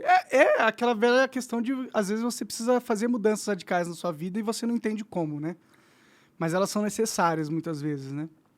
Só que você só consegue mudar se você tem que ter pelo menos uma direção, mesmo que você não saiba, eu vou para o Alasca, tá. Mas para que lado que eu vou? Eu vou lá para o Polo, acho que é Polo Norte, né? Nunca sei lá. Eu vou para o Polo Norte, eu vou para o Polo Sul, sei lá. Eu sei que lá tem neve, não sei para que país eu vou, não sei onde eu vou morar, se vai ser na Finlândia, enfim, mas eu vou para algum lugar. Então, você tem que ter um rumo, você tem que ter uma direção. Sim. As pessoas saem tacando fogo sem parar para pensar em nada. Não, eu vou, entendeu? Deus me invade e eu faço, e não funciona assim. Quando eu taquei fogo pela segunda vez, que foi quando eu saí da empresa, eu tinha um plano. Então, eu já tinha voltado, eu já estava fazendo a crânio-sacral, fazendo curso de neuropsicologia. Os filhos não dependiam mais de mim financeiramente. Então, não era uma coisa que foi algo que ajudou muito, né? Não ter que, né, saber que eles não dependiam de mim. Tinha uma rede de apoio, um marido que apoiou e que ia ajudar no sustento da casa. Então, quando você taca fogo, né? Você taca fogo de uma forma mais consciente. Eu já tinha um plano, eu vou fazer uma reforma. Eu não aguentei esperar a reforma acabar, né? Eu taquei fogo antes. Mas deu certo, né? Pelo menos deu já estava certo. encaminhado. E aí tem esse grupo aí no Discord, que inclusive está aparecendo na tela aí o QR Code. Se for mulher, não sei se tem muita mulher que me assiste, mas se tiver algumas aí, vai lá, quiser tacar fogo em alguma parte da tua vida. E assim, pro servidor ser público e ser encontrado, eu preciso de pelo menos 1.000 pessoas. Ah, entendi. 100 mil, não adianta você pagar. Então aceita uns homens ali que você consegue 1.000 pessoas, eu acho. Mas aí, esse que é o problema da gente ser fiel às nossas ideias, né? Às nossas bandeiras. Às vezes a gente precisa abrir mão de alguma coisa. Então, eu agradeço muito. Tem muitos homens que me seguem lá no Instagram, no @LíviaBelotto, né? Que te apoiam, inclusive, quando aconteceu aquela situação. Mandaram direct, olha, eu tô com seu filho, se ele precisar de ajuda, pode falar que eu ajudo. Não, o pessoal queria fazer tudo. Queria fazer podcast, fazer... como é que é? Marketing digital? Como é que é? Tráfego Post, pago? enfim. Né? Alguns entraram em contato comigo. Realmente, o pessoal apoiando, entendendo. Então, no meu Instagram tem mais homens do que mulheres. Aí lá vocês podem entrar. E eu tô lá nesse Instagram, eu divulgo o Sou Fênix Podcast, que é esse podcast que eu faço com mulheres. A ideia é ter essa conversa, eu ainda não sou tão experiente, né? Mas é o caminho, né? Mas é o caminho. Porque é para que as mulheres compartilhem as histórias. Às vezes eu posso escutar a história de alguém, entender o que ela fez para sair, ou o que ela está fazendo para sair daquela... Um estudo de caso, né? Daquela situação. E eu acho que isso funciona muito porque a gente chama de topo de funil no marketing digital, né? Para aquela pessoa, aqui no meu projeto, eu chamo da Fênix adormecida, né? É a mulher que está, entendeu? Deixando a vida levar. Deixando a vida levar. Eu fui uma fênix adormecida, acredito que por muito tempo. Então, não conseguia colocar a minha voz como mulher, não conseguia colocar a minha voz como mãe, não conseguia, assim... Eu tinha lá o centro espírita que me mantinha viva, mas não conseguia, de fato, ser quem eu sou. Uhum. E eu acho que essa é a fênix adormecida. Até que você acorda, você se torna uma fênix desperta. Aí é a hora que você taca fogo... Conscientemente. Não, inconscientemente, né? Assim, a fênix desperta, acorda para a vida e fala, não, eu quero uma mudança de rumo. Se você não tiver essa orientação, é nesse momento que você vai caminhando para o despenhadeiro, entendeu? Uhum. Aí você vai, a fênix em chamas taca fogo, e aí você tem uma fênix renascida, né? De que maneira você vai renascer como fênix depende do que como você fez seu ninho, Uhum. entendeu? Sim. Se você organiza o seu ninho, a sua casa, se você se planeja, não é que a fênix renascida, você vai tacar fogo e vai ser tudo... Mil maravilhas. Não, vai ser difícil, como eu acho que você também deve estar tendo suas dificuldades, né? Mas você vai aprender muita coisa e vai caminhar. Então, essa é a fênix renascida. Depois, você vai se tornar uma fênix vitoriosa num projeto, né? O Instituto para Ser é uma fênix. Digamos, eu me sinto a fênix vitoriosa porque eu criei um espaço. Não, o espaço é muito lindo lá, muito legal. Tem sala de podcast, tem spa, tem Sala de consultório. terapia, tem constelação. Tem a sala 1001 utilidades, que é o meu quarto. Era o meu quarto, né? Constelação familiar. Acho que eu vou começar a cobrar ingresso. Gente, conheçam o O quarto do Ana. Mas não tem mais nada lá, né? Não tem mais nada. Se bem que no meu quarto também não tinha porra nenhuma. Né? Não, mas tinha aquele negócio que você socava, né? Tinha um saco de boxe, Que o um seu saco de pai boxe, te uma deu cama. Pra evitar você de socar a geladeira. Eu estraguei umas geladeiras, né? Deixei elas amassadas, pelo menos, lá em casa. Tem uma amassada, tá lá ainda. Ainda tá amassando. A gente não trocou a geladeira, né? Mas eu acho que é isso. Essa jornada da mulher fênix, do homem também, O ser humano fênix, né? o ser humano fênix. Essa jornada de transformação, ela passa por cada uma dessas etapas. Se você se organizar e se programar e dizer, tudo bem, para onde eu vou, de como eu vou, e eu tenho que ter uma rede de apoio, tenho que ter um mínimo, né? E você tiver ajuda para te guiar e você se curar, porque é o que eu acredito, Bruno, que se você não se cura as suas feridas emocionais, cura os seus traumas, tem traumas que a gente nem sabe que tem. Então, se você vai buscar e vai se curar e vai resolver essas questões, o seu sucesso é um sucesso sustentável. Mas se você não se cura, você fica num padrão de repetição que muitas vezes te leva ao sofrimento. Então, sair dos padrões que às vezes são transgeracionais, existem padrões transgeracionais, existem padrões que você criou por conta de traumas, e às vezes uma coisa idiota pode se transformar para você um trauma e você nem sabe. Então, as ferramentas que eu acredito que ajudam realmente nessa cura é tanto a terapia crânio-sacral quanto as constelações familiares, que dão uma luz sobre essas questões. Esse negócio de constelação familiar, eu tenho meus negócios com isso aí, viu? A constelação familiar, pelo nome, é um nome que não ajuda muito, né? Porque em alemão... Não é o nome, é a forma com que funciona, né? Mas tudo bem, eu não quero entrar nesse quesito aqui com você. Eu vou tirar seus clientes aí da parada. Mas tudo bem, é que tem umas besteiras que já foram feitas por causa desse negócio aí. Né? Bom, mas quanto médico não faz esquece cagada. o bisturi, né? Fecha o cara lá com o bisturi dentro, né? Tem muita coisa. Sim, lidar com a alma humana e com o corpo humano é muito delicado. Você pode, sim, numa terapia, falar uma coisa para um cliente e marcar a vida dele. Sim. De uma forma negativa. De uma forma negativa. Eu já vi, assim, tem muita gente... Porque a constelação, a tradução correta é colocação familiar. Ou seja, eu encontro o meu lugar no meu sistema familiar.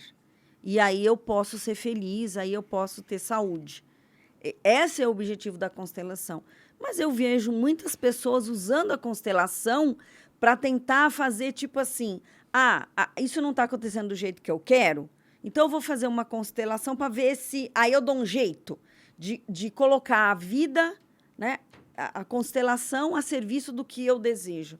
E isso não é a verdadeira constelação, não faz isso. Inclusive, o Bert Hellinger fala que existem destinos difíceis e que os destinos difíceis, às vezes, precisam ser respeitados. Né? Então, como é que você lida com o destino? Como é que você trabalha a questão da aceitação daquilo que foi do jeito que foi? A proposta da constelação familiar é essa. Agora, que tem gente que usa a ferramenta... De forma burra? Fala que a pessoa tem que aceitar. Bom, eu não vou entrar nesse ponto, mas eu já vi umas besteiras, esse negócio de constelação familiar aí, que leva as pessoas a continuarem com o agressor, por exemplo. Com o agressor? Fala, não, você tem que aceitar que ele é assim, perdoar. Não, na verdade, na constelação, se esse agressor é de uma geração anterior, né? Vítimas e agressores, você deixa a questão deles com eles e não se identifica. O problema é que tem muita gente que se identifica com uma vítima ou um agressor de uma geração atrás e, por identificação, faz igual. Então, a questão é essa, não é você...